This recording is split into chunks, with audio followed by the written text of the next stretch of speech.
গোপালগঞ্জের কাশিয়ানীতে অনুষ্ঠিত হলো বাংলাদেশ ছাত্র যুব মতুয়া মহাসংঘের কাউন্সিলের মহাসম্মেলন। ওরাকান্দির ঠাকুরবাড়িতে এই সম্মেলন অনুষ্ঠিত হয়। মতুয়া ভক্তরা এই সম্মেলনে অংশ নেন। সম্মেলনে নির্বিঘ্নে যোগ দিতে পারায় খুশি মতুয়া ভক্তরা। সম্মেলন শেষে নতুন কমিটির সদস্যদের নাম ঘোষণা করা হয়। এতে মৃত্যুঞ্জয় গোস্বামীকে সভাপতি ও প্রসেনজিৎ বিশ্বাসকে সাধারণ সম্পাদক করে 501 সদস্যের কমিটির নাম ঘোষণা করা হয়। লাল নিশান উড়িয়ে ডঙ্কা বাজিয়ে হরিবল হরিবল ধ্বনি উচ্চারণ করে গোপালগঞ্জের কাশিয়ানী উপজেলার ওরাকান্দির শ্রী শ্রী হরিচাঁদ ঠাকুরের পৈতৃক ভিটা ঠাকুরবাড়িতে আসতে থাকেন মতুয়া ভক্তরা।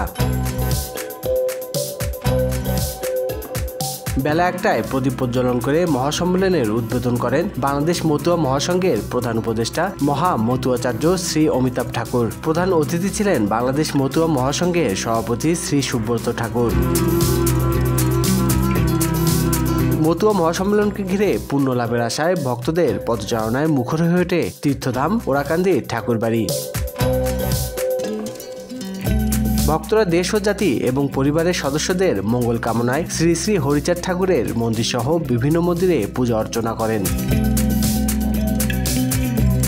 এই সম্মেলনে যোগ দিতে ভক্তরা গোপালগঞ্জ ছাড়াও বাগেরহাট, মাদারীপুর, দিনাজপুর, নোয়াখালী, বরিশাল, ফরিদপুর সহ দেশের দূর দূরান্ত থেকে ঠাকুরবাড়িতে আসেন। কোথাও কোনো বাধা না পেয়ে নির্বিঘ্নে ঠাকুরবাড়িতে আসতে পারায় খুশি ভক্তরা। আগত ভক্তদের জন্য ঠাকুরবাড়িতে আয়োজন করা হয় প্রসাদের। বাংলাদেশ ছাত্র যুব মতুয়া মহাসংঘের নতুন কমিটি যুব সমাজকে এগিয়ে নেওয়ার পাশাপাশি সম্প্রীতি অটুট রাখতে কাজ করবে বলে জানান বাংলাদেশ মতুয়া মহাসংঘের নেতৃবৃন্দ। চারিদিকে উপস্থিত আছেন সকলেই শ্রদ্ধেয় ব্যক্তিত্ব। আমরা মনে করি এরকম একটি সমাবেশ থেকে যে জাগরণ তৈরি হয়েছিল, এরকম একটি সমাবেশ থেকে সেই জাগরণ তৈরি হতে পারে। সেক্ষেত্রে দু একটি সুনির্দিষ্ট সিদ্ধান্ত আমাদের নেওয়ার দরকার। আমাদের একটি আলোচনা শুরু করা উচিত সাম্প্রদায়িক সম্প্রীতিতে হরিচাঁদ গুরুচাঁদ ঠাকুরের ভূমিকা।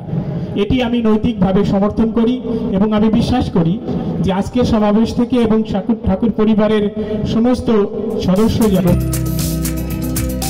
এই সম্মেলনের মাধ্যমে ভেদাভেদ ভুলে পূর্ণব্রহ্ম শ্রী শ্রী হরিচাঁদ ঠাকুরের সাম্যের গান সকলের মাঝে ছড়িয়ে পড়বে, এমনটাই প্রত্যাশা ভক্তদের। স্বাধীনতা টিভি বাংলা নিউজ ডেস্ক।